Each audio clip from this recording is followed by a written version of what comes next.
Hi guys, quickly before we start, we've been partnered up with YSN, Youth Sport Nutrition. A link will be put below. You can get 10% off. Productionz 10 at checkout. Also, you can support this channel on Patreon. A link will be put below. Never you mind, death professor. Love is lies, my love is better. You think I'm fly so high. It could be the diamond confused with who's next. Never you mind, Not a lightning start. There's now Armani trying to close down him. Robertson's way in the clear. Is he going to take gold this time round? He is. who's next. Never you mind, death professor. Electrified, my love is better. It's crystallized, so mine could be the diamond confused with who's next. Hey, what's going on, everybody? It is DJ Armani, and I'm here with my co-host Victor to bring to you the second episode of Athletics Productionz podcast. Today, we are joined by one of the fastest British sprinters of the new age, Andy Robertson. Please tell us about yourself. Yep, my name's Andy Robertson. I'm a 100 metre and a 60 metre specialist, based myself in Manchester. And my personal best is 10.10 and 6:54. Okay, what about the two? Do you do the two at all? Yeah, I like doing 200s. You got a PB? Yeah, 20.76.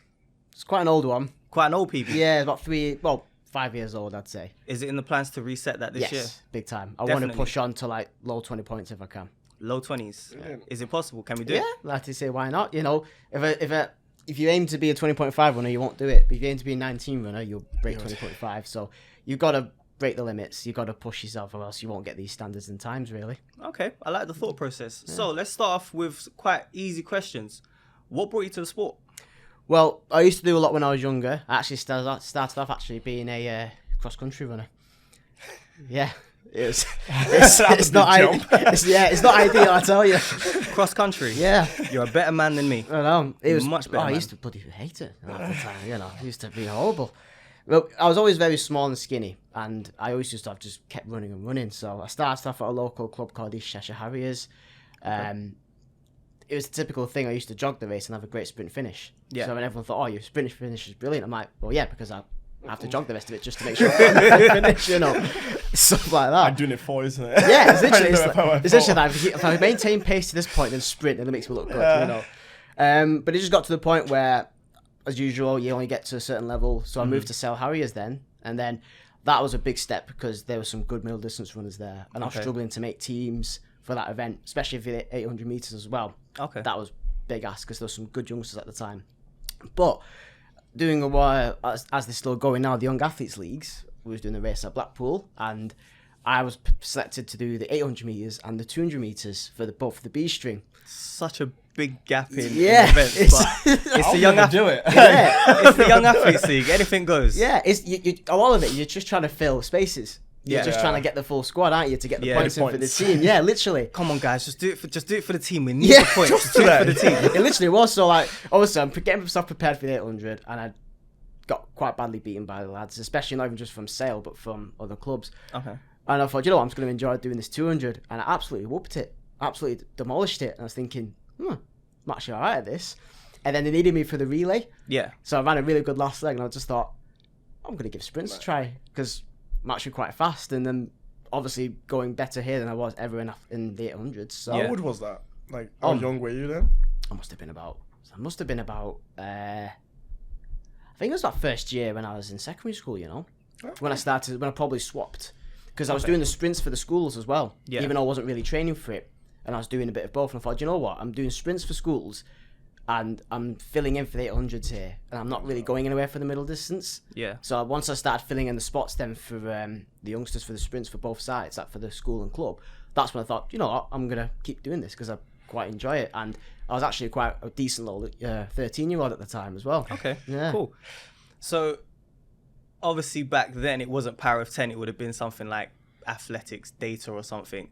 Were you one of the guys that used to compare himself on the rankings and see like what was going on in the rest of Britain? Yeah, kind of. I remember there was a few names. For a couple of years, there was some familiar names that were around. One of the athlete was from Liverpool, and obviously some from the London lot. Yeah. And we were all like 12-second runners at the time. And because even though I was like 12, 13, we didn't qualify for like English schools by then because obviously we were a bit young.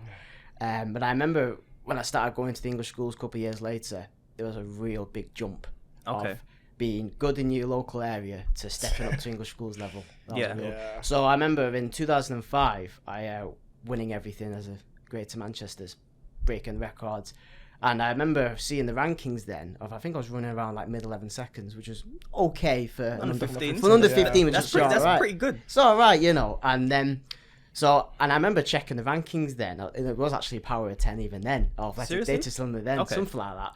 So I was ranked, obviously it was all hand timing then. So I was ranked about 4th or 5th, thinking, I'm in the mix here, going into English schools.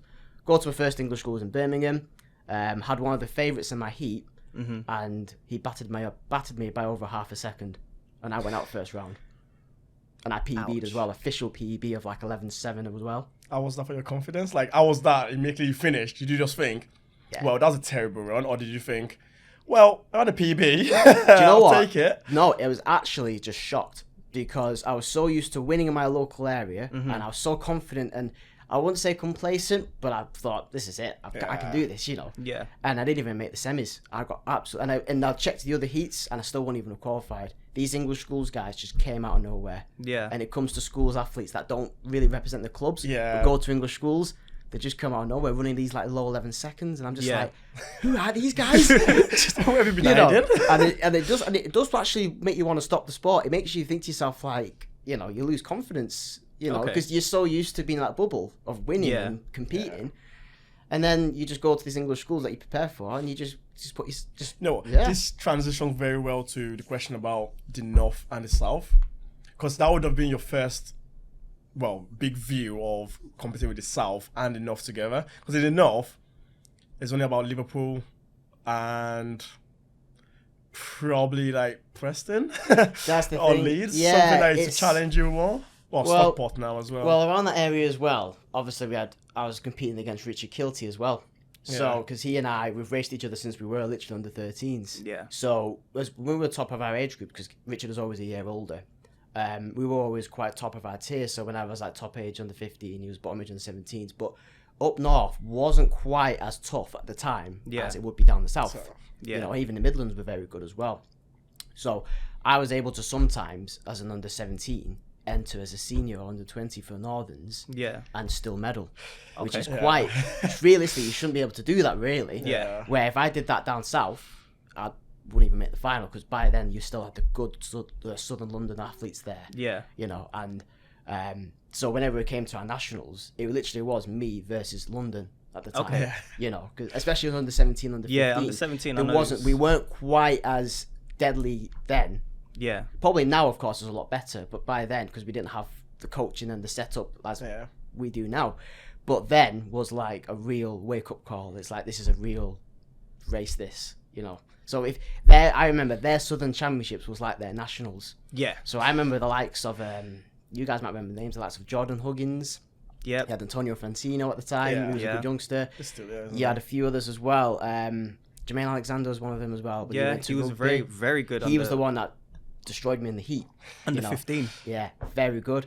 You had a few others as well. Joshua Patrick was one of them as well. I might remember the name of as well. He was from like Slough. Yes. And he kind of like disappeared after after under 17s. Yes. I don't know. I haven't seen him for many years since then. I think he's made a few comebacks here and there, but I don't know what happened to him after. And I remember that then was like their Southern Champs was like their nationals. And they'd run fast. You know, so we'd be going to the Northerns here at Sports City running into -2 headwinds. Running like 10.9s. But they'll be running at the Southern Champs somewhere like a Crystal Palace or wherever. We're running like 10.6s, 10.5s. And it's like, this is a big gap to close now.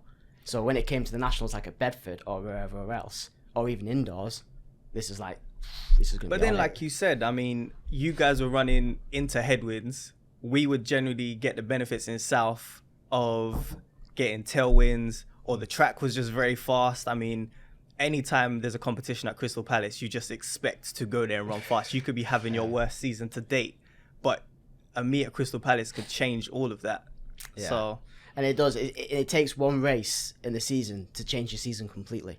So if you go like you said to Crystal Palace as a youngster, you know, 2-3 weeks before our under 20 championships, you go and run fast. Your confidence and your attitude going into that championship is so much better than coming here running an average time thinking, God, I need the standard, or I need Yeah. to beat these guys. These guys have had the races quality at the time, and now it's better now because our Northern Athletics seems to have really improved. We're getting a lot of good youngsters as well, some decent seniors now. Yeah. So having like I remember doing the Northerns a few weeks ago at the indoors, I won it in 6:68, but I had Sam Miller from Preston who's running low 6.7s.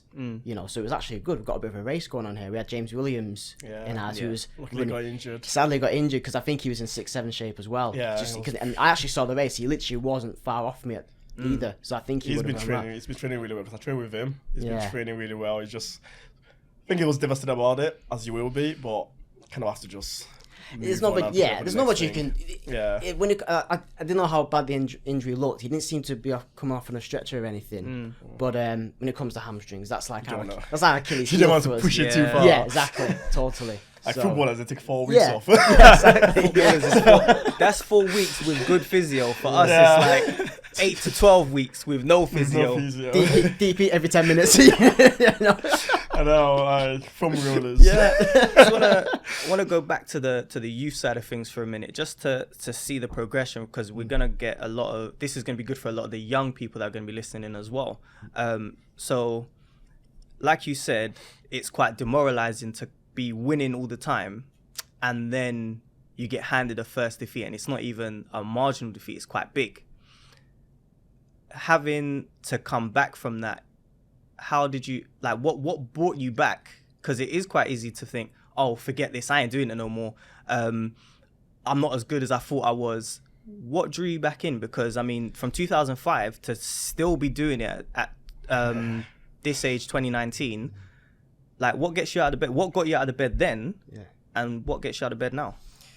It's knowing that as an athlete and as a person, you know what you're capable of, and a lot of it could be a bit of arrogance, or it could be determination. It could be a bit of both, but it's what you know yourself. And I've always believed in myself very highly, and I've had a lot of critics and a lot of people say I haven't. And also that point was proven then.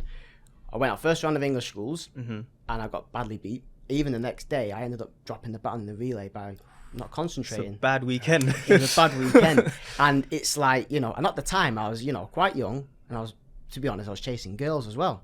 Fair enough. Young girls, Fair as, enough. well, as you do, and you learn, and it's always obviously it's a learning and growing up. Yeah. But you don't see that at that age, because as anyone, you want everything now. You want the success now. It's just how you to drive Yours yourself. has been on TV as well, because I think English school was on TV at some point, and then it changed, or was it just Vinco Sport?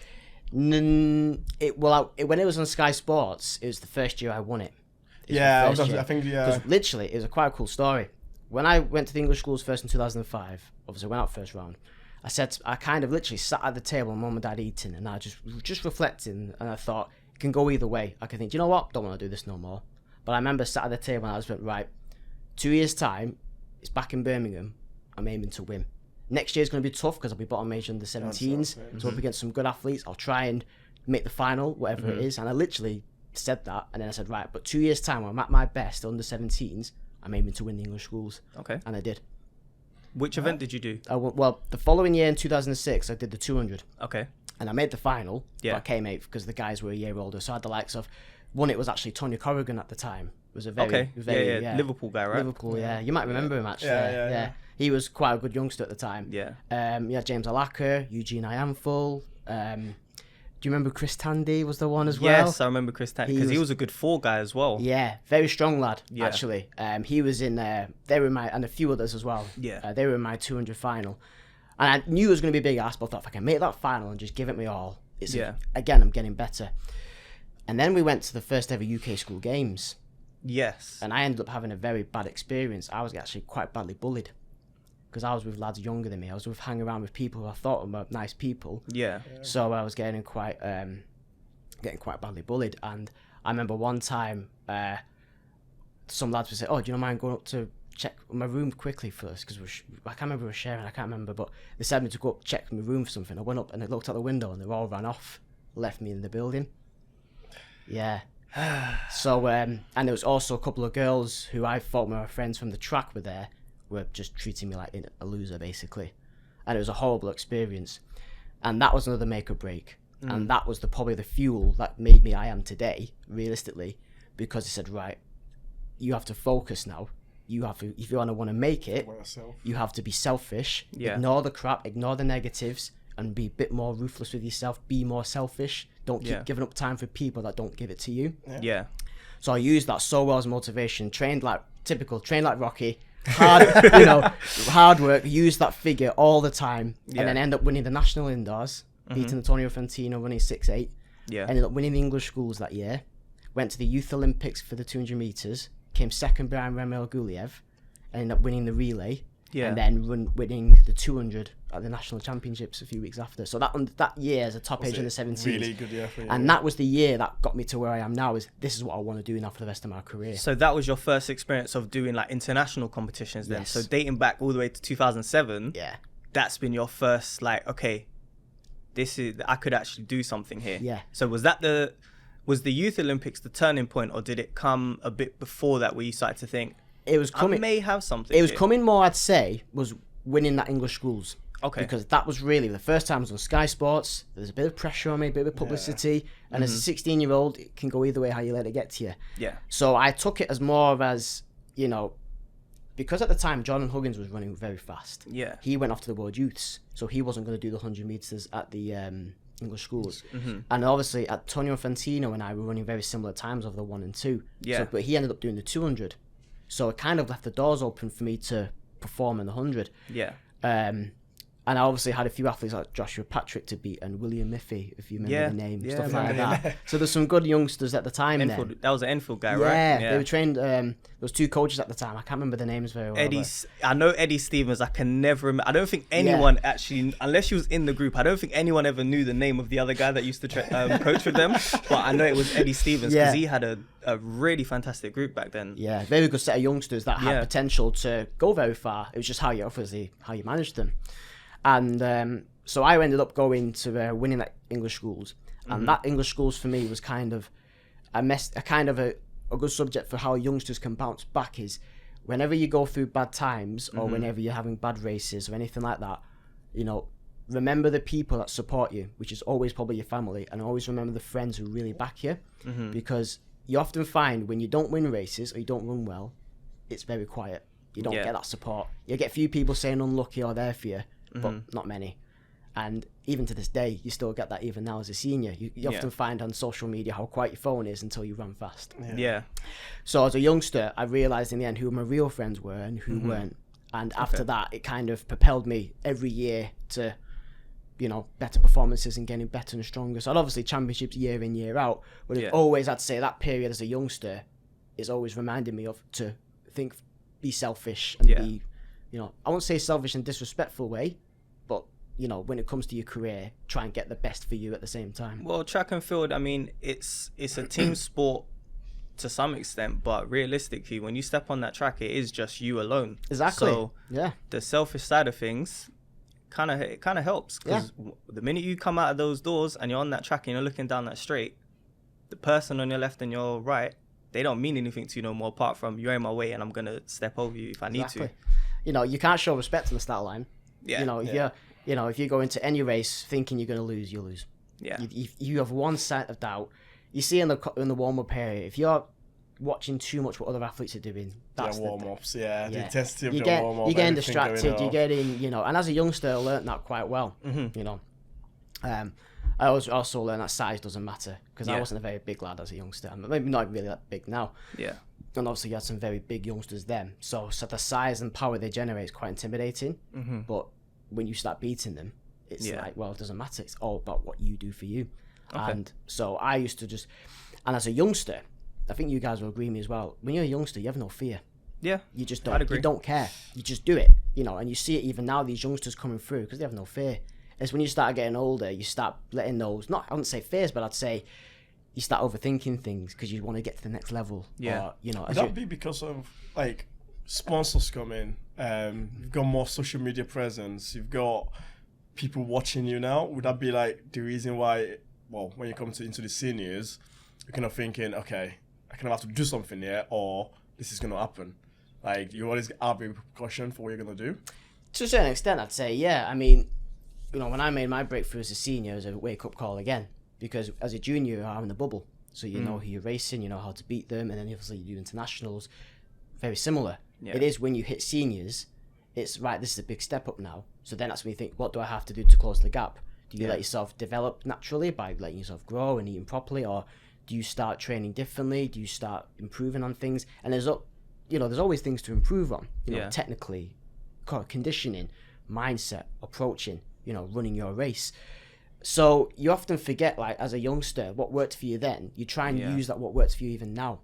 But at the same time, there's always things to change and so on. Yeah. And I think what happens is people start getting a bit over the top of things and start breaking it down too much. Instead of, if you're in the street and you've got a Rottweiler chasing you down the street, you're not going to think high knees or jelly or anything like that, are you? It's going to get going. You're not, are you? You're just going to run. And once the adrenaline's in, you're just going to go. And sometimes it is the factor of just switching off and just letting it happen. Let the muscles do its job, because that's what you train for. So just let it happen. So, we can't go through every single year, obviously, because that will take too much time. But what I'll do is I'm just going to go through your power of 10, and I'm just going to pick out very specific moments that we can go through. Yeah, totally. So, obviously, you've come up from under 17. You've now gone into under 20s. Now, this is where it always gets a bit tricky, because you don't just have 1 year above you, you've got 2. Because of depending on how the birthday falls, you get some people that are a third year in the age group. What was that transition like? And it wasn't too bad, to be honest. The only thing I found tough was the following year in 2008, I got injured. Okay. So I missed opportunities there, because I went into the indoors a few months after, obviously, into the 2008 year, and I came second behind Jordan Huggins. Okay. So now he and I were bottom age under 20s, and we were beating guys the likes of Sobadu, James Alaka, and stuff like that. And our under 20s then wasn't quite like the other years, when the other years you had likes of Wade Bennett Jackson, Rion Pierre, Harry Akinis and stuff like them. Yeah. They were quite tough under 20s. We were good, but it was manageable. We knew we could all beat each other. So we knew we were in the chance then. So that year 2008 was a difficult one, because obviously I was injured, so I couldn't quite tell if I could ever really be in the mix then. Obviously indoors but outdoors I pulled my hamstring quite early on, and it messed up the rest of my season. So I'm hitting and missing a lot of major championships. So it was always hard to tell really if I could have been in the mix. Okay. But the following year, 2009, was really then where I got it right, because I ended up winning the national indoors, and then I ended up coming fourth at the European Juniors, and I was behind Christophe Lemaitre running 10:04, Gouliyev running 10:1 something, and I came fourth by Eugene Iamful, who came third in the exact same time as me. Which ouch, that's got to be tough. That, at the time, it hurt, because obviously Eugene's very pleased with himself, he's dead happy, and I'm just there like, damn, I don't know. And I watched the picture, and I dipped by tucking my head into my chest. So I thought, if I just dipped properly, I could have knocked off 100, and that would have been enough. And eventually the race wasn't an issue, because I ran the perfect race for me at the time, because I ran a massive personal best. It was just my dip. And again, it was like 2007, it's motivation to go forward again. So, because obviously I only had 2 years as a junior, the next stepping stone was right now I'm an official, well, I was actually under 23. But obviously, but that's it counts as a season, basically. So that 2010 year was a real wake-up call. A year of growing up, because I was 20 then, so obviously I'm my life's starting to change, and making more friends, so I'm starting to obviously enjoy a little bit more social side of things, meet up with friends, a few nights out here and there, and catch, so you new bit of experience for me in life at the same time. And that's when you start thinking like, I quite like this kind of lifestyle a little bit, because all you do as you're part of growing up. And I still had a good season, running like wind assisted 10.3s in 2010 and running consistent 10.4s. But then it's like, right, okay, going in, but I was on Futures then, so I was on Futures program, and I got kicked off. What's the Futures program? It's a bit like claim. It's a bit like claims. So when you're on Futures, you got something like £1,600 through the year. Okay. And whatever you spent it on, which is either fuel, hotels, and so on, they claim it back. Okay. So it's a bit like the Ron Pickering fund, but more reliable.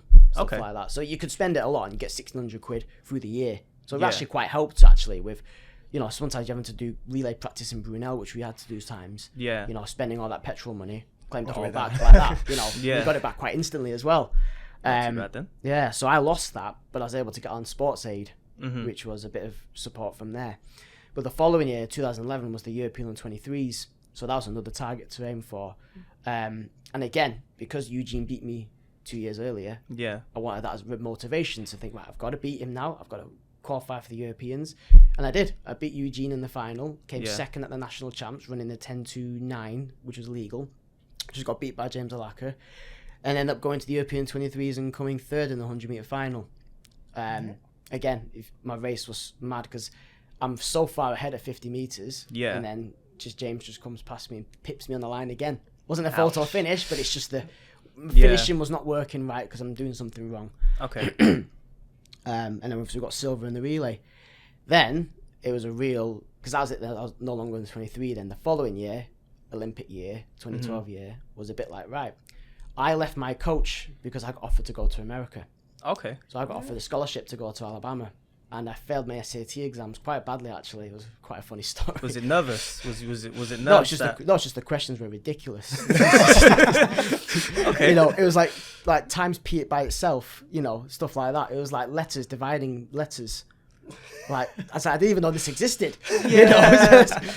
This is really bad algebra stuff. This. Okay. So, so I think to myself, I've got no chance here.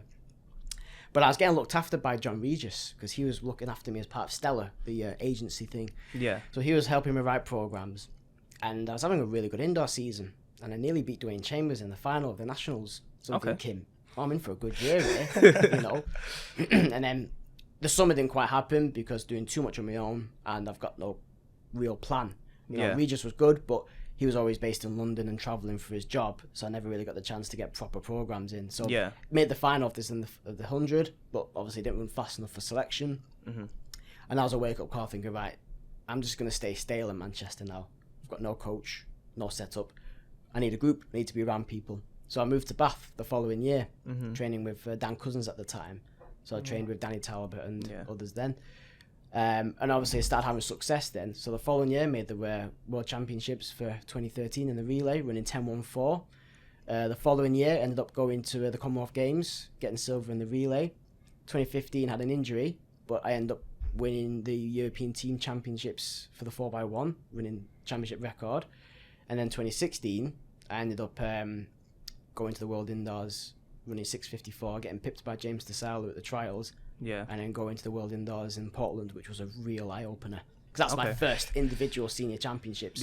And you got like Bromell, you got Bracey, you got Powell, you got Kim Collins, you got these something I'm not quite used to because I've never had the opportunity to race these guys world class often. So it was a real eye-opener. The atmosphere was completely different. It's so different to what I was doing nationally because I never got the chance to race internationally. So then I ended up racing like Powell in the semi-final. He's strolling 6:43, and I'm there like 6:61 trying, and that's again like this is a big gap to close, So it was a real. So those years I've learnt every year. There's always ups and downs, but you learn to keep going, keep grafting, and constantly look at the positives of everything.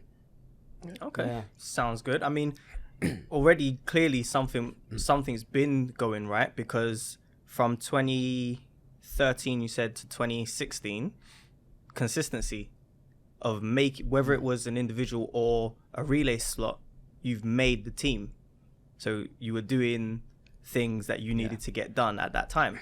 So using that, how are you going to use those experiences to get you there for the long season we have for 2019? Well, I think it's making sure I keep myself out of my comfort zone. So even though now I'm based in Manchester, I want to be in an environment where I'm up against guys constantly faster than me. So I want to be training with the likes of Reece Prescott, CJ Ujar, who are based at Loughborough, Harry Kinizarite, Richie Kilty, Danny Talbot. Those boys are the sprinters in Loughborough, and they're the boys that I want to be around regularly. Because even though I'm probably not the closest to all of them, but they're all faster than me, and it's being in an environment where I'm being pushed regularly, and not just relying on myself to train myself. I want to be in an environment every single day where you have to be pushed, you have to be ready, or else it will look bad on me if I'm getting smashed out the blocks by guys that I know I'm better than. So it's putting myself in a position in the comfort zone where I'm not in my comfort zone. I have to be out of it. You have to be, and even warm weather training, wherever I want to go to America to train with train with Lance Brahman's group, or anywhere else, or base myself in Europe. It's being in environments that you're not comfortable in because it's what you know best. So it's putting yourself in a position where you don't know what's best for you, because that's when it's like survival. You have to go for it. Yeah. Fight or flight. Yeah, you have to. You have to be hard mentally, because you see so many athletes that have their setups, what they're doing. Yeah. And yeah, they might be getting out of it, but you think when it comes to it, when they get to the major championships, they're not been used to that environment because they've had their plan. So you have, so you meet a lot of athletes that have a structured season, structured plan. So they say, right, these are the races you're going to do, and you're going to do those races. Some of them might not be like Diamond Leagues, for example, or very tough international races regularly. And when they all of a sudden do the standard, qualify, and then go to the major championships, they've not had enough racing these guys, so they don't quite know how to perform. Yeah. So I've always been a big believer of like, if you're doing race week in, week out, or every few days, do it, because you're constantly traveling. Yeah. You're going to different countries, so you're teaching yourself how to survive there. You're teaching yourself how to, look after yourself and be one step ahead of everything. So for example, like you could have a flight delayed for a competition you're going to, so you have to think, right, what have I got to do? Right, I've got to make sure I keep hydrated, which is the one thing. Got to keep grinding food. I've got to wait at the airport. There's nothing I can do. Yeah. The bus ain't going to be here for another 4 more hours. There could be a crash down the road, so you have to wait. Things don't always run smoothly. You get to your hotel like at 3 a.m, think, oh, sorry, your room's not ready yet. You have to wait for another hour. Things like that. So you're teaching yourself to focus every time. And I use a lot of example is the soldiers, like the Marines and stuff like that. How they are constantly on their feet, moving through some horrible, rough areas. Yeah. And I think those guys know how to survive because it makes them who they are. And I think athletes need to learn the same thing. And I think that's what makes them such... If you watch the Americans, they travel everywhere. They are traveling everywhere. Yeah, because flights everywhere, isn't it? Because it's a big country. It's a big Some of country. them aren't even flights. If you look at the collegiate system, a lot of the time they're taking coach. So they can be traveling all 7 hours on a coach, like to go to the competition. And I just think to myself, that's crazy. By the time you get there, you're thinking, my legs are numb, I'm tired, everywhere is tired. We've just traveled 7 hours and you want me to go break a championship record. Like, how is that going to work? But Exactly. they managed to do it. So you're right. All those experiences, they all come into play at some point in time in your career. Yeah. So with that being said, like you said, with training with Kilty and putting yourself in those predicaments, so you're based in Manchester, but they train in Loughborough. So how often do you make that journey, and how does that impact like your everyday life? So obviously, like I was saying about comfort zone, financially I stay in Manchester because it's financially easier for me to stay at home, and Loughborough's not too far from Manchester, so it's about an hour and 40 away, so I'll end up booking a hotel. So it's a balance of being out of my comfort zone, but at the same time come home, clear my head, do my own thing.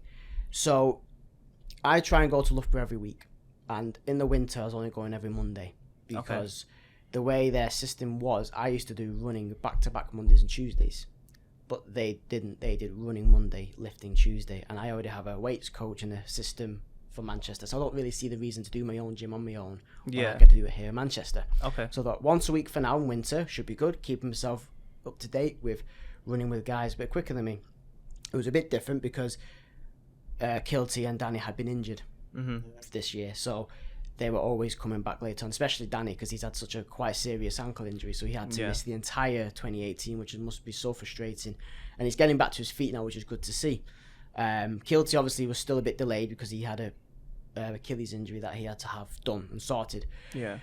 So it was kind of me and Harry, and at the time, because of Benke, who was looking after us, he was kind of not really making us do a lot together because he's kind of wanting it one-to-one to really work on technique, and I'm a bit different, thinking, well, you can actually improve your technique by doing it with other people, because when you're racing, you've got 7 other guys around you, so why not do it as a group? But he has his ways, and I kind of had to respect that. Because one wants to pick out specific stuff, and he doesn't want him thinking about other things, isn't it? Yeah, and I can understand that, but because obviously I'm coming out and giving up a lot of my time, I thought I want to be pushed because I'm doing too much on my own, and I don't know if it's working what I'm doing on my own. The only way you can tell if it's working is when you're with people. You Yeah. have a good group around you. So eventually we did do block starts together, and we were doing some runs together. And then by then it got to Christmas, so I thought, right, well, hotels are going to be expensive through Christmas, and obviously I want to spend some time with family. And by then the indoor season was beginning, and everyone all went off to Tenerife for 2-3 weeks. So it kind of stopped there then. Okay. Really. So you didn't go? I haven't been since, because I've been competing in the indoors, and Yeah. while they were in Tenerife, I thought, you know what, to match what they're doing in the sun, I'm going to race early. Try and see if I can get some early races in, and try and match doing what I've been doing in my own race wise to get that push while they're doing fast quality sessions in the sun together. Okay. And it seems to have, it was working quite well. Yeah. And then obviously doing too much on my own is missing me that spark, because I've not been able to push onto the 6.5s like I had done in the past. Yeah. Doing too much on my own still, it's only made me a 6.6 runner this year.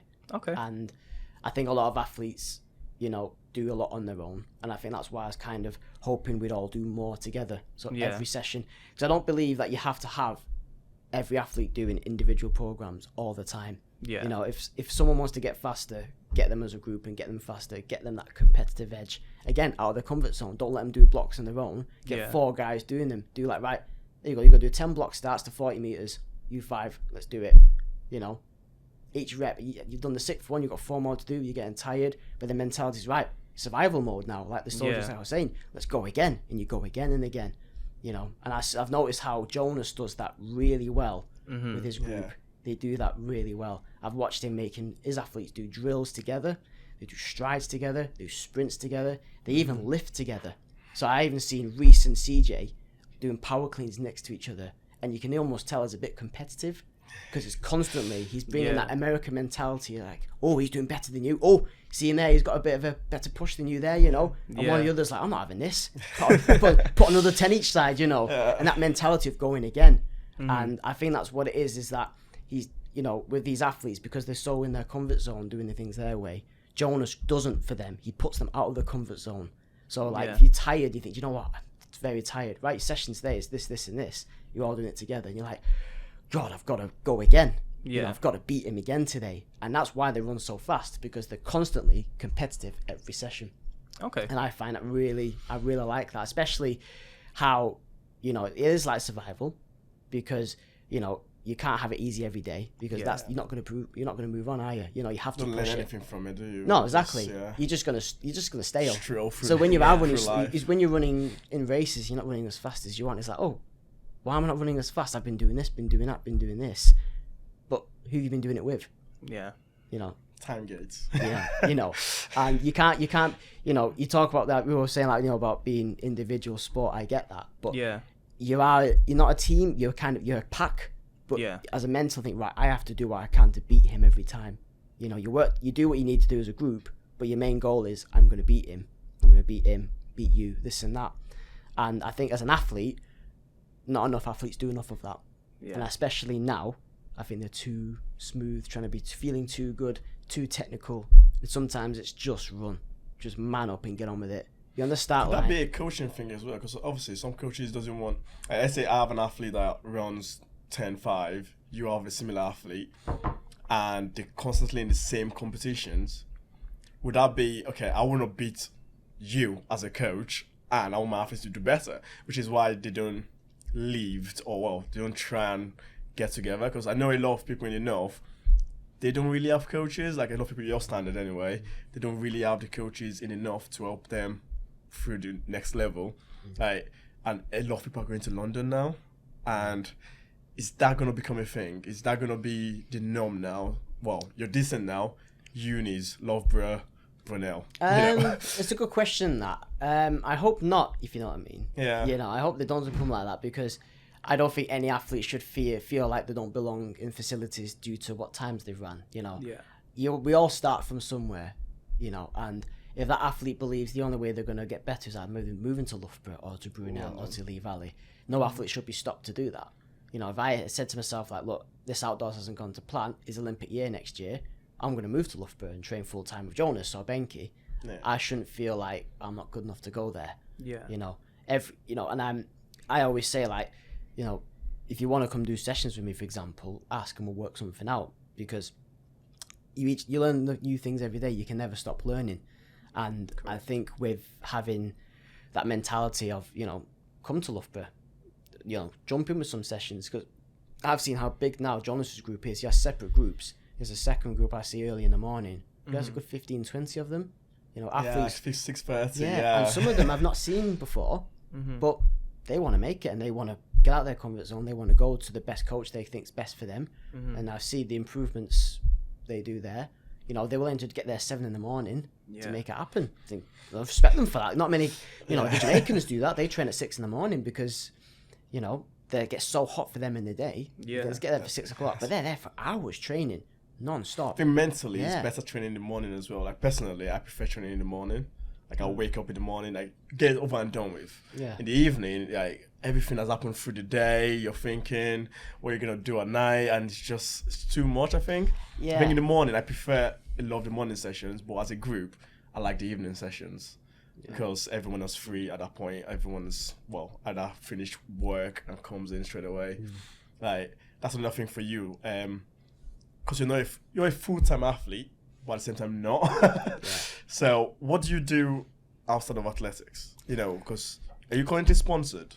No, I have no sponsors of anything, which is hard because I feel like I should be getting something, to be fair. For the times you're running. And I've been around for many years. I used to get a bit of kit when I was younger, and that's it. I've never had a signed contract of so-and-so like other athletes have. To be honest though, because I'm mixing my training around a lot, going to Loughborough. So when I first moved back, I used to go to Loughborough every week to every 2 weeks. I'll be there for a couple of days. So I train there for a few days in the day. Yeah. But when I'm back home in Sport City, because my dad's my full-time coach pretty much, train in the evenings. So a lot of the times I used to go to my old secondary school and volunteer, help teach a bit there. Yeah. But it just got to the point where it was affecting too much of my training because I was on my feet doing a lot of cross-country, running around, standing at positions for them to make sure they don't go to the wrong turn. Go straight. Thinking, no mate, you got to turn left, mate. You got to turn. They're carrying on up the hill. He's like, just let them do it, And it was just getting to the point where that wasn't something I didn't want to go down the road. Teaching wasn't for me, and it was just too much taken up in the day because I was too tired for training in the evening. Yeah. So the way I see it is that when athletes usually often train in the morning, they train like a good few hours. For the rest of the day, they just relax and just rest. So I try and replicate that when I'm training in the evening. So if I've trained late in the evening, like at Sports City, I don't get home till sometimes like after 9 o'clock. Yeah. I have my tea, stretch, then try and get to bed. So the rest of the day, I'm like, right, I've got the morning just to go to the shops, get some shopping done for my parents. But the rest of the day, I will just sit and relax. Yeah. Netflix and watch TV. Okay. It might sound a bit daft, but the way I'm seeing it is that I'm trying to get the recovery in from the night before because I've got to go again in the evening. So sometimes I'd have a gym session, I'd get back till 9 o'clock, recover, and I think, right, I've got to do blocks and then 300s. So I've got to be fresh for that, or else I'll just be too tired and I won't go to plan. And because obviously my dad coaches me, I have to wait for him to come from work because he works in Chesterfield, and it takes him a good hour and a half to. Down there. Yeah. Has your dad always coached you? No, he's only started coaching me properly was this last few years. Okay. He's obviously, him and my mum have been with me everywhere. They've been so supportive. So they've literally every race I'll go to in the UK, they'll always be there. Obviously not everyone's in Europe, but and I usually started off with a coach when I moved to Sprint, so the lady called Linda, and then after about 2 years of her, moved to John Smith, based in Manchester, and he was my coach for about 7 years.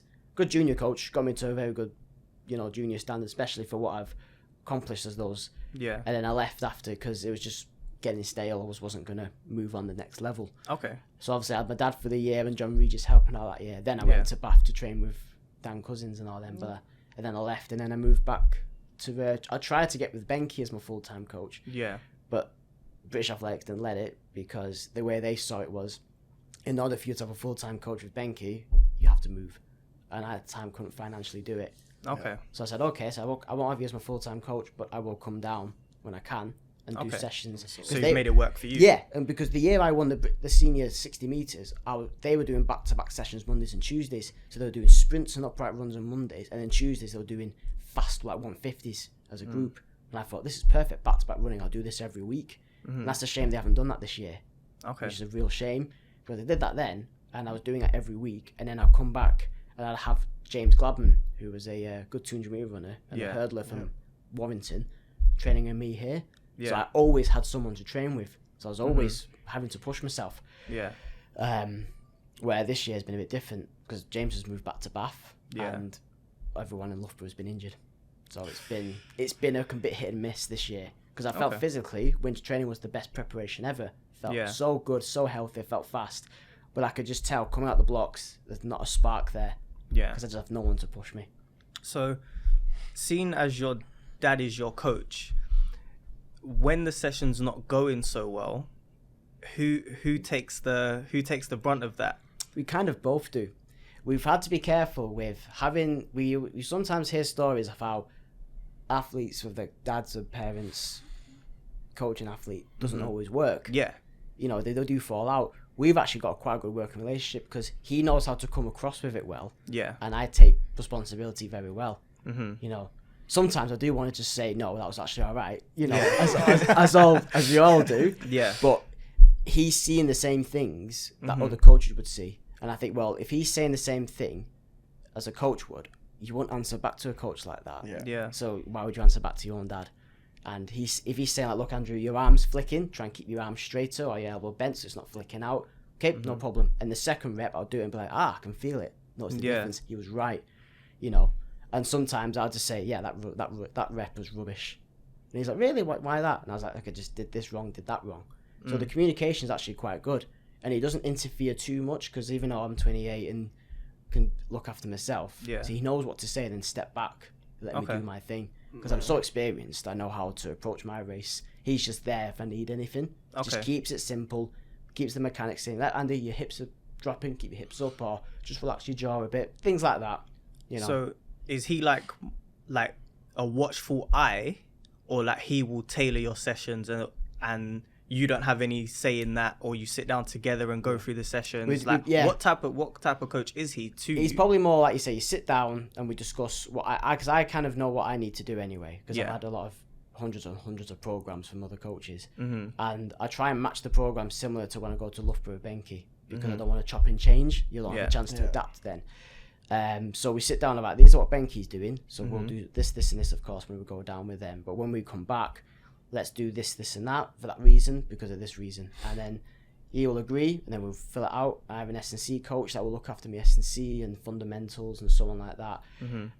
So I'm kind of created quite a funny network, you could say. So my main coach is my dad. I have Michael Carolan, who's my other coach, who looks after my S&C, the drills, some of the sessions, even when my dad can't make it. He can look after all the fundamentals when I'm based in Manchester. I have an osteo who, funnily enough, is based in Bath. But I obviously met him in Bath when I was there. So he always comes to races when I'm at them. Obviously I have my own people I see here. And obviously I have Benke that looks after me when I come to Loughborough. And he has input on what he's doing with his group. And says, maybe you, Andy, if you want to do this on this day, this is what you should do. So it's just little discussions like that. It's not too complex, because too much network and too much input can really, you know, it's just making work you all. It can go in the wrong direction. It's all going in the right direction of where your outcome is, where you want to be. So having Benke with the right input for technical and giving me a group to run with is kind of what I need. So I can approach the first session of the week Monday morning, like blocks, Kilty, Harry, Danny, and hopefully Reese and CJ. Blocks and upright running. First day session of the week, let's go. And then hopefully the same again on Tuesday.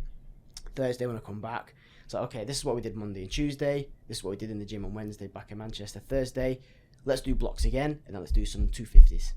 Okay. You know, so we can have a one-on-one session, stuff like that. And it worked really well. It actually, you know, I had a really good first year back in 2017. I had quite a good summer actually last year, especially had a really good England champs. And this indoors was going well, just hasn't quite moved on to the next level, which is probably signs of not getting enough of being in the groups like that. Okay. So coming on to that, well, this year's indoor now, what did you think of the trials? It was a weird one. It was a weird trials. It was like, hard to explain. I approached it as all championships. Feeling good, confident, you know, one of the favourites to win, and obviously confident's going to win. So I had an okay first round, as you do. You just get through the first round. The semi-final was stacked because I had OJ De Burn, Richard Kilty, and our Conference Lawson running well. So I thought this is going to be a pressured semi-final, so I have to approach this like a final. ran okay, just got beat by OJ, but I was able to beat Kilty and Confidence. And then the final was a bit frustrating because I got put in lane 8, even though I beat Kilty, he ended up having lane 2. So I was thinking, why has he got a better lane than me when I beat him in the semi? So we actually did appeal saying, like, why have I got lane 8 when I was one of the fastest qualifiers? Yeah. And it's something like, because I was the second slowest of second place. I'm like, you're just making up words now. Yeah. You know? So, you know, we said, okay, right, we're in lane 8, so this is where you can concentrate, try and run your own race, and do your thing. And I wasn't starting great that day. Like, my starts were good in the warm-up, but I was just finding it a bit difficult to manage those blocks. There were different blocks. They curl, so you don't get your full foot properly on them. Yeah. And the holes are different, so your foot measurements are not quite right. Yeah. But obviously it wasn't the excuse. It was just more something that I was trying to just figure out how to match my way of starting. Yeah. And in the final, obviously just missed out by a medal by like 100th or 200th, so it wasn't too a disaster. Yeah. But I thought, I should have won that. I'm good enough to win that. I've been in great shape, been showing signs that something's coming. I've had people say, never seen you look so good. Didn't happen. So I've kind of put it down as to an off day. You know, some days you wake up thinking, you know what, I'm not feeling quite as fast and fresh as I wanted to. Yeah. But human at the end of the day. It's fair enough. And, you know, well done to the first 3. You know, Dom, Adam and the young lad, Azu. Yeah. Yeah.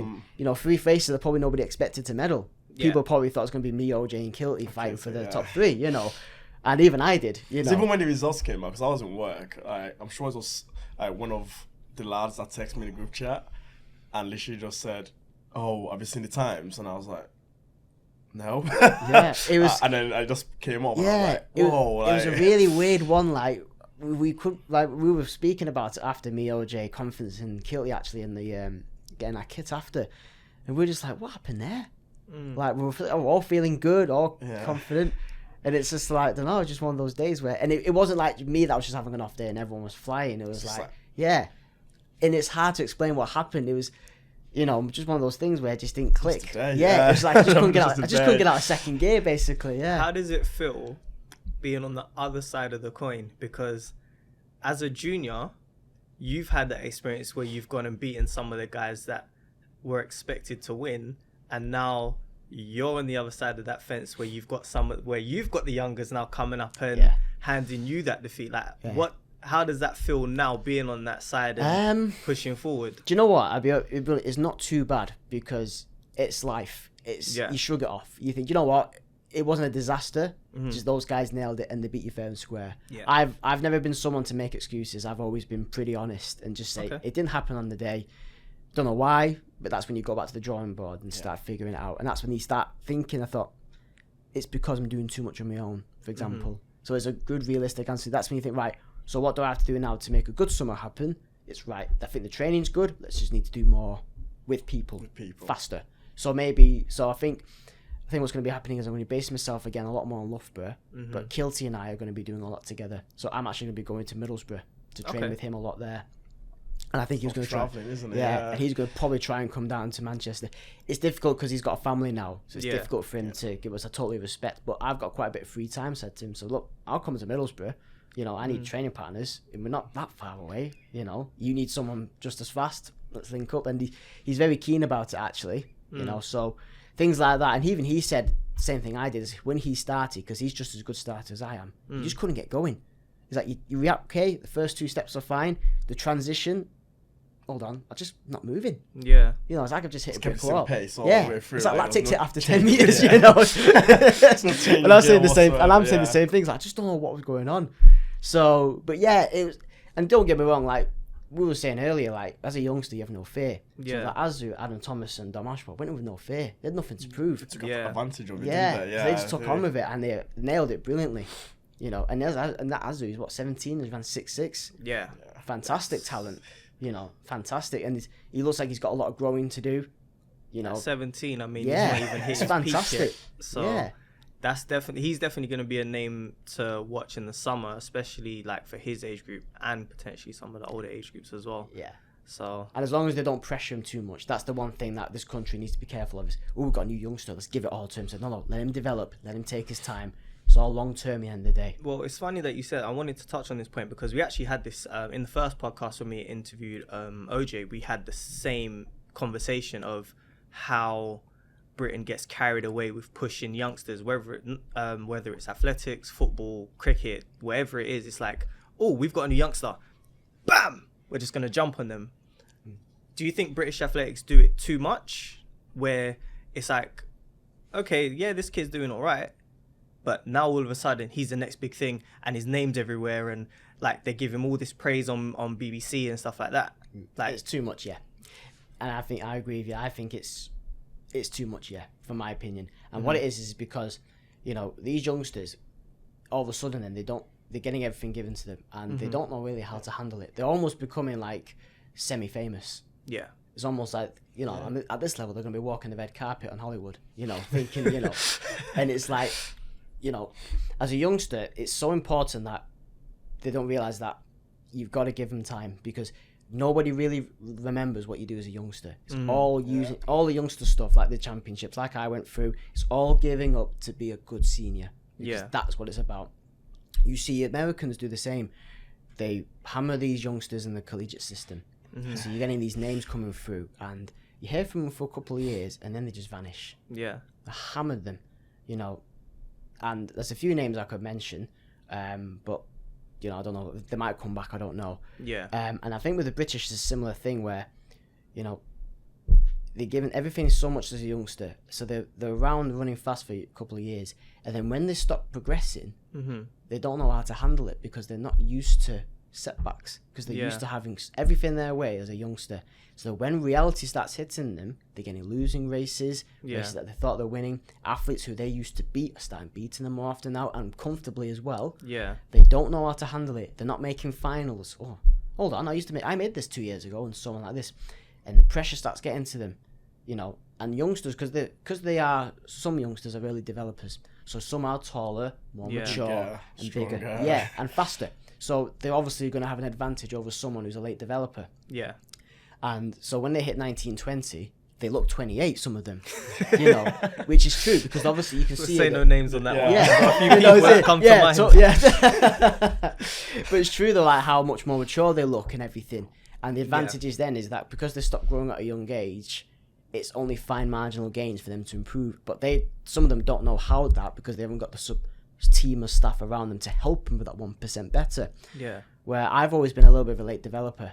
Okay. I've always felt like I'm getting that a little bit better late on in my career.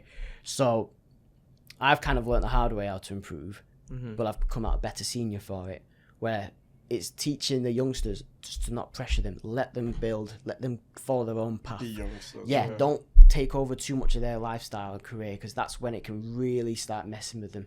And we've seen it with them. Youngsters who thought would be the next best thing, they're not at the same level anymore, because they're just giving them everything too much too soon. Yeah. They're giving them hype, they're giving them money, they're giving them sponsors, they're on adverts, they're getting into these things and thinking, yeah, but he's 18, 19. Yeah. Give him time. He might not be around 2-3 years time, and some of them are not around now because they hammer It's them. the business side, isn't it, as well? Because the business side, they get the money straight away. They get what they want from the athlete. And the second it does come to money, that changes everything. Yeah. Some of them get these ridiculous contracts at a young age. Yeah. And then they're not performing to that ability, so they'll cut them off. Just cut them off. Because at the end of the day, sponsors want to know if you're found money. And when you get cut off, you're kind of thinking, well, yeah, it's like we're paying you to do a job at a high world class level. You're not doing that. Give it to someone else. He's performing, this other lad coming through, and that's how tough athletics is. You have to give these youngsters time to develop. I'd say later the better. Okay, this is another question, because you see a lot of them go to uni, some don't, which is fair. It's their decision at the end of the day. In the past 3 weeks, there's been the British trials, there's been the Birmingham Muller Games, there's the Lee Valley one, and then there's been box. It's been like basically February is always packed with events. How do you select which one to go to? Well, a lot of it after the trials, I was on the waiting list for Birmingham, so I had quite a way down. And I thought, you know what? Knowing my luck, I will get called last minute for Birmingham, but I'll be in the outside lane of a tough heat. And it's not as much as trying to get the experience of racing seniors, it's trying to get the qualifying standard for the Europeans, because it was looking like as I was going into the Europeans, nobody was going to get it. So I thought, right, Dwayne's racing in Lee Valley. John Tugari, who's ran a 6.6, is racing at Lee Valley. and it's guaranteed 2 races, I'll do Lee Valley. Yeah. So that decision is basically based on what works for you. So and obviously earlier on we were talking about comfort zone races and you know, getting yourself in an environment where, you know, so on. But when it comes to other situations where you need standards or you need to be in a race where you think, you know what, the pressure's kind of off here for me to do my own thing just for this one off. Yeah. Birmingham wasn't the right choice for that because I think Lee Valley was, because my first race I ran 6.70. I wouldn't have qualified for the final in Birmingham Grand Prix, but I had a second race to get it right, and obviously there was a false start in that race and they didn't call us back. So I ended up running 6.64 when I think I could have run the standard then because I was on it then. And fully enough, we appealed, got the third race, and obviously there wasn't much break between the second race and the third race, so I only ran a 6.66. But again, it was the opportunity to get it right. And with Birmingham, you can't. You only got one chance. Because you're going in the weekend after the trials, knackered, tired. Because you've had 3 races, intense. Your adrenaline's massive, and you always have a dip the week after championships. You've not had time to recover or anything. You kind of like the week coming to it, going back into it because you're thinking, well, I've committed this weekend. What do I have to do to get ready for this weekend again? Exactly, and you know. And these internationals, they haven't had their nationals the weekend before. So they're coming in quite fresh. So they always run fast. So we had, you know, Reece Prescott didn't do the nationals. But, you know, so he was fresh to go in to Birmingham. And obviously he ran well in the heat and final. You know, you had Richard Kilty, who hadn't run much faster than he did for the start of the season. And obviously he missed out in selection, I mean. But at the same time, he was probably still tired from having 3 races from the nationals in his legs. Or else, if the Birmingham was 2 weeks after, he might have run faster. Because he still had it in his legs. And it's just emotionally as well. And I think you are just trying to pick and choose the right races for you, you know, and especially around the February one when, you know, when you're trying to find races in January to get yourself ready, because our trials were quite early, like 9th and 10th of Feb. Not many races abroad going on in January. They're all in February. They're all quite crammed. So you think, I don't want to race too close to the championship. I want to be fresh for that. So it's trying to pick and choose the right choice. And February can be so congested. Really congested. And then after Birmingham Grand Prix, if you want to do another race for your major champs, like the Worlds or Europeans, there's none. So you're like, okay, you're giving us everything in 2 weeks, there's nothing after.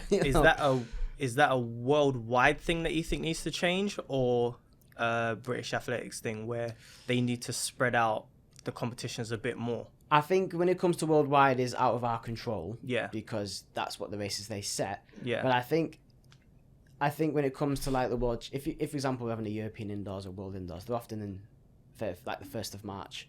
So I don't really see any reason to have like our Birmingham Grand Prix earlier or trials even later or whatever. You know, I don't see any harm in. Last year was a bit interesting because we had the trials 2 weeks before the World Indoors. So we had the trials in Birmingham, then the following week was Glasgow Grand Prix, and then the following week was World Indoors. Now that's a bit of an interesting one to argue against, because having a Grand Prix the weekend before major championships, it can either go either way. Where if you're an international, you can use that to warm you up for the Worlds. Or you know, if you think, you know what, I've just qualified for Worlds, I need more races. But for us, was a bit different because, you know, we got selected the day after the nationals. And for us to say, right, I've had 3 races already, I've run fast, I don't want to do Glasgow because it's the weekend before the Worlds. So it's kind of an awkward argument to suggest that, because it depending on when dates are to suit for your major championships. Now, I'd say do Birmingham or Glasgow Grand Prix the week after if you haven't qualified for the major champs, or do them if you have to get the standard, for example. So I really don't know. I don't think they have much choice depending on when their major champs is, because if they had to have the nationals like end of Jan, they've only got a month then till end of Feb. So they have to find a congested races then. Because I find it strange. It's like so if you compare it to outdoors, you've got a few open meetings up in, say, the end of March, early April. Then you start going into like Southern Athletics League and stuff like that. But beginning of May, you have your counties. Then down the line, you get Loughborough International. Just kind of out the door open. Then you get regional, so South or North or Midlands. But in indoors, it's like, yeah, cool. January started and South of England and North England champs are the first week in. Yeah. And it's like, Yeah, but that's the reverse of what I'm trying to do, because that's a good competition to wake myself up for trials. Yeah. So do you think they should swap? Because I know, like with Essex is generally the same weekend as senior trials, and I'm looking at that and thinking to myself, put Essex at the beginning of January in that same slot that you've got South of England, then move South of England towards the end, and then you've got a little gap there where you can either have a break or then slot in Lee Valley Open or Birmingham City Games, stuff like that. And it's just like, okay, that for me, that works out a lot better, because that's a transition in the stages of your competition. Because you could say, right, trials is my county trials is like a training session, but just a semi-competitive one. Then I have Northerns where most people are going to turn up, so I'll do this one. And then I've got trials. So by then, if you've not done any international races, at least you can say to yourself, all right, I've had this, I feel somewhat ready. Is that something you feel like British athletes could potentially do and should do? So it mirrors the outdoors? Yeah, or? I think they could, but I think the way they see it is because obviously indoors is not quite as important as outdoors. I don't think they're too fussed how it goes. Yeah, because you often find with athletes they don't do full indoors. So when they do set these comps up to evolve around the nationals, because they have to give it time for, obviously when the selection they have it, and then the Birmingham Grand Prix there's a second chance, then they only have 2 weeks then till the majors. Yeah, it's hard to say really. I think what you said for the summer was perfect, but I think for indoors is always a bit different because of when they have to set the championships, because then there's warm weather training as well, which comes into it. Exactly. When you have the you don't, I think it's to do with the time frame depending on when everyone goes away in January to our major championship, which is in usually start of March. Yeah. Where for the summer you literally do have April till July, so you have such a big gap. And I think when it comes to indoors, they're trying to cram it in as much as possible. The comps they got set has to be here, has to be there, has to be here. For outdoors, I think they can spread it out more. I think it's difficult to say really, because you get told quite early on anyway what dates you're going to be racing, what the standard is and everything. So sometimes for indoors you don't have much choice, and I think for indoors you can just get away with having a few races quite close to the majors because it's only 60 meters. But for outdoors, 100s and 200s and not even 400s, it's a completely different thing. Well, last year was pretty close, wasn't it? Like last year we had, I think, 3 weeks on the bounce of major events. I can't remember what it is. I think it was the Northerns at start of June, and then you moved on, and it was the trials or the Birmingham. The Loughborough International was a week before that. Then you had the Northerns, and then you had the trials, and then after that you had something else immediately after. Yeah, maybe England you had champs? 1 week. Yeah, 1 week rest in between that little that month of June, pretty much. And obviously this year is gonna be a bit different because we're not doing the World Champs a bit later, which is, I think that's a lot better for everyone. Well, isn't I think it? everyone's a bit hit and miss about this year, because regardless of the World Champs are in October this year and the Nationals are end of August for the first time, all the Diamond Leagues are still the same time. Yeah, everything is still at the same really. So you're gonna have to peak. So your people are basically gonna have to do the Newcastle Street Games as a preparations for the World Champs at this rate. So I don't think much is gonna change. That's the problem. Hey, it's a different type of competition, but it could be useful. Thinking, what, I'll do 150 before I go do the 100 at the World Champs. Why not? A bit of speed endurance in the legs. But they might have they might not have any choice because of how everything's set up. And I think literally the last set races of the season is the World Champs.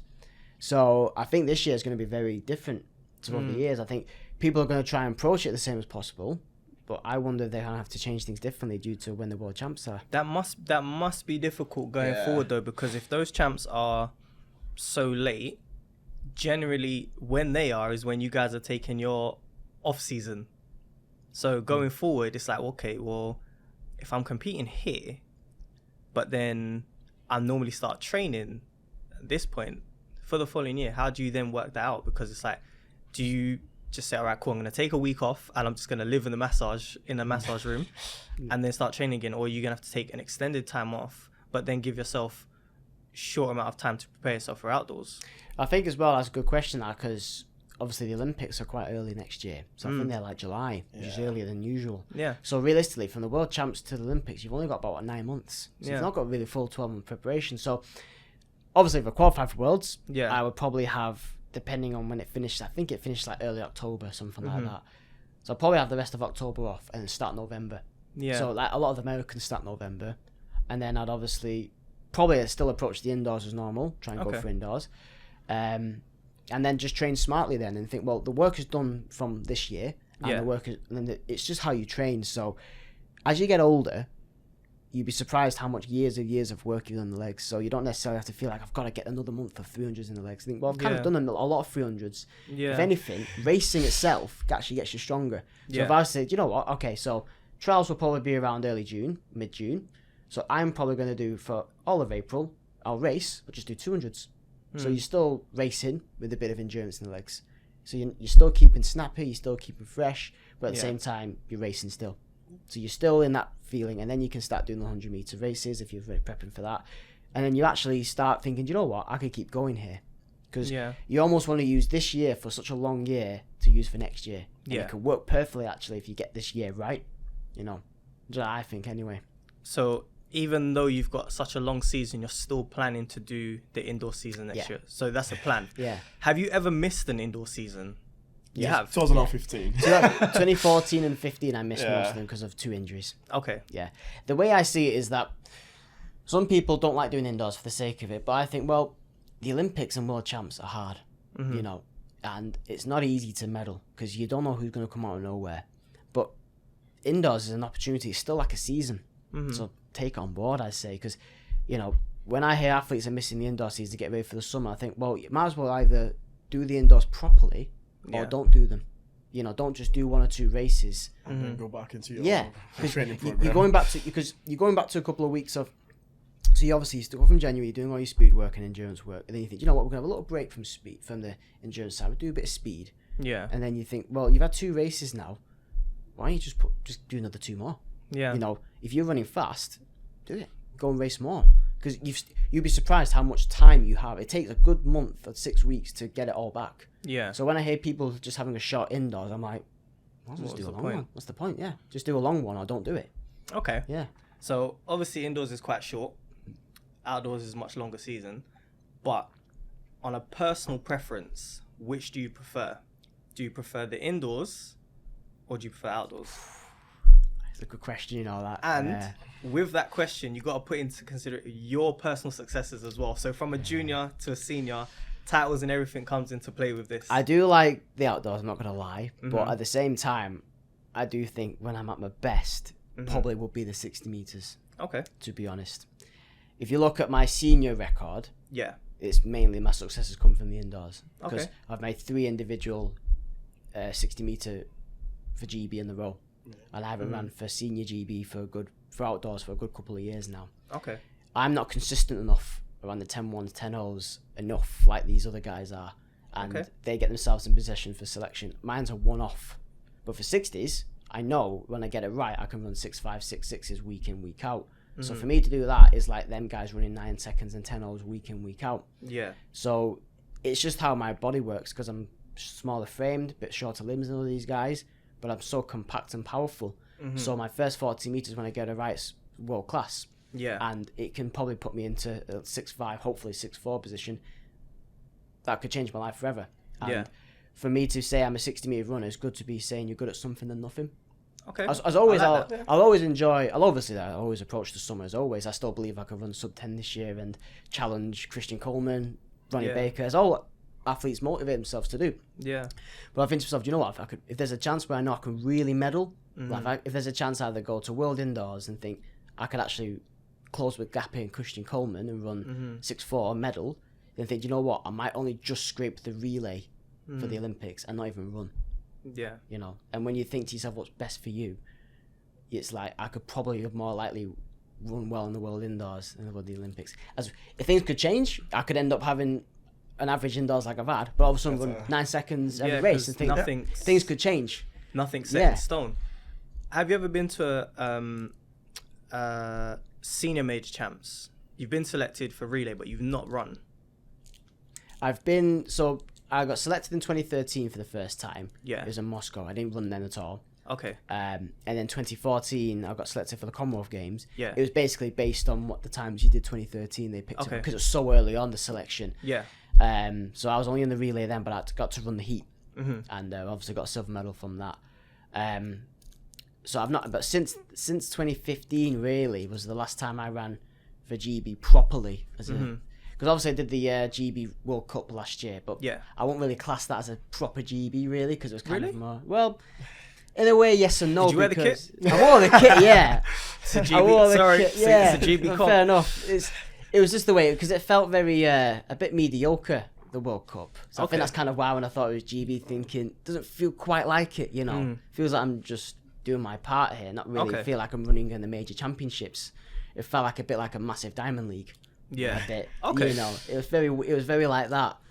So even though it was a great experience running in the Olympic Stadium and all that, but yeah, if it's just for me, it just felt like too much like mediocre. Okay. Yeah. Fair enough. Yeah, it just felt because it wasn't a full crowd. Yeah. And it was very points and everything. It wasn't really based on that. It was a points thing. So I was thinking like, doesn't feel like a proper championship. Do we need more of that in the sport? More competition like that to help push the sport, give more opportunities to athletes, whether they're young I think or we could do actually. senior. Yeah, because I think we got some new. Like, obviously, I was part of the relay, but we got some new faces. We had Ruben Arthur, Sam Gordon, and Confidence Lawson. Yeah. Who've not really had that chances before. Yeah. So for them to get their chance to run for GB, yeah, because they might never get it again. Yeah. Or I might never get it again. You just don't know what's going to happen. So I think when the opportunity comes, like things like that, always take them. But yeah, at the same time, I thought, with that competition itself, because it was a very complete different feeling to other senior comps I did. The setup didn't feel like a major championships. So that's probably why when I thought it didn't feel quite like a GB to like I have done in the past. Because when I went to World Champs, you've seen Usain Bolt and you've seen all the Jamaicans, you think, yeah, this is a proper championship. Yeah. But then when you go into the anniversary games and you're just seeing like guys who are just filling in spots, like at one point I got asked to do the 4x4 because Cameron, one of the athletes, that was about to pull out. So that's kind of why I didn't feel 4x4. Yeah. I mean, Yeah. It's a jump as okay. well. That's kind of why I didn't feel so serious, because I'm thinking, like, I'm sat there watching, and I got Steve McGuire come up to me going, "Oh, have you got your GB kit with you?" I'm like, "No, it's in my hotel room." So just Cameron might have to pull out. We might need someone to run. I'm like, "Well, tough mate, I ain't got my stuff." So It's kind of like an open meeting, isn't it? that's what I mean. That's what I meant. I like, when can was run in there. this, but if not, I can't run. That's what I mean. That's kind of what I was meant earlier before, because it was things like that when you think to yourself, like, you already you'd have a full squad, Yeah. fully prepared, and we weren't prepared for that meet because it was the first thing ever Fair before. enough. So All right. Top 3 things in athletics for you that stand out and that you always hold close to your chest. top 3. Well, my favourite one today is winning the national indoors in 2017, Okay. because I worked hard for that, and it's this day it's not easy to win a senior title, so that was still one of my proudest moments. I think running in the Commonwealth Games in 2014 was one of them. And the third one is a bit of an interesting one. Basically, in 2014, after the Commonwealth Games, I ran in Bedford, and I ran 10.10 in the semi-final of the inter-counties. But in the final, I nearly ran sub-10, but I pulled my hamstring 10 metres before the line. And that would have changed my career forever. That must be tough. And it's tough because ever since then, it was like, that's when I knew I could do it. Because I had a good first round, and then the semi-finals, I was actually in OJ was in the same race. And I ran 10.10, and I didn't run that well. And I just thought I'm sinking, I didn't lift my hips, so I thought I could run faster in this final. Yeah. And in the second semi-final, DJ Tobias and Sean Safawanti both ran 10.0 as well. Now that race was wind assisted, and mine was legal. So I thought, right, we've got a bit of a race in this final. And we actually, what got frustrating was that final, they rushed the time, so we had another half an hour till we raced. We said, right guys, you're getting called up in 5 minutes. Because they wanted to get on with the event, thinking, hold on, we've still got half an hour yet. Yeah. So DJ Tobias fall starts, and we get the starter saying, "I'm very disappointed in you all for affecting this race and so on." Seriously? Yeah, she said it was our fault. She's like, "Very disappointed in you lot." I'm like, "For what? We didn't do anything. It wasn't my fault you false started." Fair enough. She said something like, I was really looking forward to this race. And I'm like, we're about to race now. you know. you know. Well, she's a fan. Yeah. We'll put it down to that. So anyway, so obviously I obviously get out in the race. I don't remember the race so well because it was such a blur. In the last 10 meters, I just felt my left hammy just ping a bit, and I just couldn't. I was like, no, I'll make it a lot worse here. And the time came up with 10:04 or 10:07, something like that. Yeah. And I thought I was so far ahead, and that could have just been it. One of the first white men ever to run, British white men to run sub 10. That would have been a great achievement because has it been done yet? No, not officially. No. Kilty's ran 10:01. Yeah. But that was quite a good few years ago now. Yeah. Okay. But he's ran a wind assisted 9.9. Yeah. But he hasn't. Nothing's legal yet, so it's still on the cards. So it's still on the cards. Still on the cards for now. Yeah. Okay. Cool. I'm not pressuring myself, yeah. All right. Another question for you before we go. People you look forward to racing the most. There's never really one specific. I think it's not as much as the athlete, it's more the environment. So when it's more like the national, when it comes to championships, then it's like there's never really an athlete for me that stands out because I think all athletes are good, especially at this level. They're all good. Okay. I think the one athlete I would always say was Usain Bolt. Yeah. Obviously, because when I first raced him properly in 2015, you know, not very often you get to say I'm racing the best athlete we have ever had. Yeah. You know, and for me to actually be a couple lanes away and be in the mix at 40 meters at the start was like, this is amazing. Yeah. You know, and then had obviously seen him carry on running a really good time. Yeah. And it's I don't want to say intimidating because we athletes try not to be like that, but at the same time to say, you know, you're racing probably one of the greatest athletes we've ever had, and we might never get again. Yeah. You know, because those world records were special. Yeah. You know, it's you take it in, and then you have that confidence thinking that's the level I'm at. You know, as a mindset thing. Yeah. So for me to say the best one for me to race was Usain Bolt, I can't say any better than that. Actually. Fair enough. Yeah. Fair enough. All right. So, what can we expect from you this season? So, obviously, I'm approaching the World Championships as everyone else. Yeah. I want to win the trials. My aim, obviously, is to, as always, try and aim for runs up 10, try and get my 200 meters down. Yeah. Get myself in an environment to be more an elite environment, so I'm pushed constantly by good athletes or even better athletes. So I'm teaching myself to be chasing, not always being chased. And just keep doing what I'm doing. You know, I felt like physically and mentally I was in the best place ever. And I think if I could just continue what I'm doing and make sure I don't get injured, I don't do anything silly, I don't do anything over the top, I'm in for a good 2019.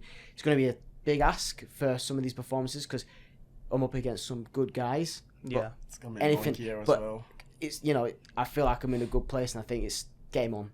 You know, anything can happen in championships, and I'm very confident going forward. So it's quite exciting, actually. You know, 2019. You know, as always, there's a long season ahead. You know, I've got pretty much the rest of the year left now to get myself ready now. So I've got February, March, April, May. You know, so many months left to get ready. So yeah, it's going to be good. Okay. That's another question. What did you think about the final European picks? Oh, for selection. Selection. That was good. It is an interesting one. I mean, a lot of the selections are based from what they did last summer, so they can use that as selection. Yeah. I thought the men's 60 meters was interesting. At the same time, I don't think they had much choice because of, you know, the only real chance they had was OJ because he did do the 100 meter standard. Now everyone's argued against that because he obviously came 8th in the final, and a lot of people have ran faster than him. But realistically, the truth is, if you haven't done the standard, you don't go, and it's quite harsh. And when it came to the Richard Kilty argument, I can totally see where he's coming from, you know, and he probably feels like he should be given his chance. It's just unfortunate he got injured because if he didn't have injured and have full inter, he probably would have done the standard and you know. Yeah. So I can. He's been there as well. He's won it twice, you know. And I was in the final with him when he won it, and I just got DQ'd sadly. And that's not. And I don't know if I was ever going to win that, you know. But it is what it is. And for someone like Kilty to not, it's a different one. I think a lot of it because this could be his third chance to win. He probably feels like he has more of a reason to defend his title. Yeah. But if you look at the last 2 years, he's only ran a few 6.6s. He's not pushed on to 6.5s last couple of years because of injuries. Yeah. And you can't really keep picking people on just because of what they've accomplished in the past. Andy Pozzi's been picked for the hurdles, and people have questioned it. Yeah. But he's done the standard from the summer, so he is eligible to go. Yeah. So the only thing I would have said he should have done is the trials itself if he was to go. And he did announce he wasn't going to do indoors. So realistically, to announce saying he's not going to do it, but then get picked is a bit like, should have done the trials, to be fair, because other countries, they don't have that rule. Yeah. Standards. This is the standard. First 3, do what you have to do, because the Americans are tough. They set the standard of whatever it is. Could be 10 or something. 3, do it. And Christian Coleman could come 4th. Yeah. Don't do the 100 meters. Doesn't matter who he is. Yeah, that's true. Unless he's defending champion. Yeah. Which he's not. Get a He's wild got no card. choice. Yeah. So Gatlin, obviously, he's defending champion. He gets a wild card. He gets to go. Same with Romel Guliev. He's defending 200 meter champion. He gets to go. Do you think Gatlin would be 38? I think he's about 36, 37 actually. Yeah. I'm sure. Yeah. So by then he'll be pushing into his late 30s. Well, he's already in his late 30s. Do you think he will? I don't know. Go out, or do you think he'll just sit back and say, I've had my time. I've done what I need to do since I've come back. I think he'll keep going till next year's Olympics. Okay. Because I think the Olympics are so close now. He's going to probably give it one more year. If it doesn't quite go to plan for him at the Olympics, he might think, you know what, enough's enough. So Kim Collins part 2. It might be a Kim Collins part 2, and but he's finding a way to manage his body at a late age. Dwayne Chambers, as he's 40 years old and he's only 6'6" still. It's learning how to manage your body, and I think it can be done. It's how Gatlin knows his body better than anyone. He's probably thinking, you know what, I could use this season to perfect for me. I don't have to race every race. I can manage my body well. The World Championship's not till October. I'll be ready. I won't be surprised if he makes the final again and pushes on to medal. I think it might be a big ask because Coleman's flying. You've got Noah Lyles who's going to be in the mix, and Ronnie Baker, and you've got other athletes as well. Some athletes could come out of nowhere as well. You know what championships are like. I can almost guarantee some new name is going to jump someone's off. going to hit, and out of nowhere we're just going to hear about 3 or 4 names across all of track and field. There's going to be a random athlete that no one's ever heard of to come out and do something crazy. And it's going to be and so we've got to watch this person exactly. as well. And you never know, you might even see the likes of Trayvon Bromell, Andre DeGrasse come back. Yeah, you never know. I haven't heard from him for a while. They've had a bit of a quiet. I think quite a few years. I think he got injured last year at DeGrasse, but DeGrasse is back, isn't it? He's been back training for quite a while now. So he might come good again, and then we might see because there were talks after the 2017 World Champs, DeGrasse and Coleman could be a good rivalry for the sport once Bolt retired, and obviously we haven't heard much from DeGrasse since, to be honest. For me, I'm looking at it and I'm like, Coleman, DeGrasse, Bromell, if he gets back, those 3 right there, from a world aspect, interesting. I'm like, this could be fire. Like, for me, if anyone's going to challenge the records that have been set, it's definitely one of those 3 at this point in time. I think, obviously, Coleman's had the last couple of years where he's been flying, so it's like, okay, he could do it. But these two other guys, Bromell and DeGrasse, if they get it right, it's ball game. It's anyone's game. It'd be great to see if they do, because at the same time, they're very, it was like we were saying about too much too soon as a youngsters. I just hope they've not done that to them, because they are talented, and I hope the same with Coleman, because he's still a young lad as well. Yeah. If you just let these guys develop, they could be, superstars. It's hard to say they ever break the world records. We don't know, because we can never say. Yeah. But I won't be surprised. I think Coleman is the best one out of them that's close to getting the 100 meter world record, because he was injured for most of 2018 and he still ran 9.79. I know, and wasn't that towards the end of the season. That's the last race of the season.